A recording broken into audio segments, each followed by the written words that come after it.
بسم اللہ الرحمن الرحیم۔ شروع کرتا ہوں اللہ تعالیٰ کے نام کے ساتھ جو بڑا مہربان نہایت رحم کرنے والا ہے۔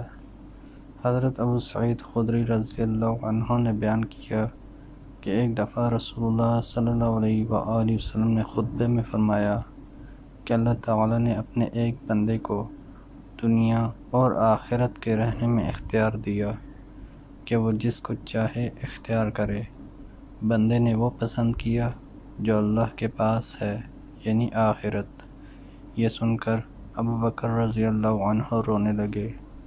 میں نے اپنے دل میں کہا کہ اگر اللہ نے اپنے کسی بندے کو دنیا اور آخرت میں سے کسی کو اختیار کرنے کو کہا اور اس بندے نے آخرت کو پسند کر لی تو اس میں ان بزرگ کے رونے کی کیا وجہ ہے؟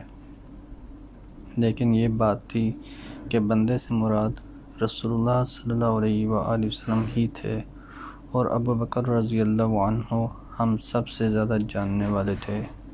نبی کریم صلی اللہ علیہ وآلہ وسلم نے ان سے فرمایا، ابو بکر آپ روئیے مت، اپنی صحبت اور اپنی دولت کے ذریعے تمام لوگوں سے زیادہ مجھ پر احسان کرنے والے آپ ہی ہیں، اور اگر میں کسی کو خلیل بناتا تو ابو بکر کو بناتا، لیکن جانی دوستی تو اللہ کے سوا کسی سے نہیں ہو سکتی، اس کے بدلے میں اسلام کی برادری اور دوستی کافی ہے۔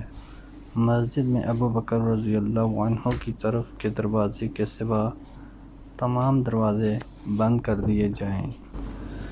حضرت ابو ہریرہ رضی اللہ عنہ سے روایت ہے کہ رسول اللہ صلی اللہ علیہ وآلہ وسلم نے فرمایا، جب تم نے اپنے مال کی زکوٰۃ ادا کر دی تو تم نے وہ حق ادا کر دیا جو تم پر تھا۔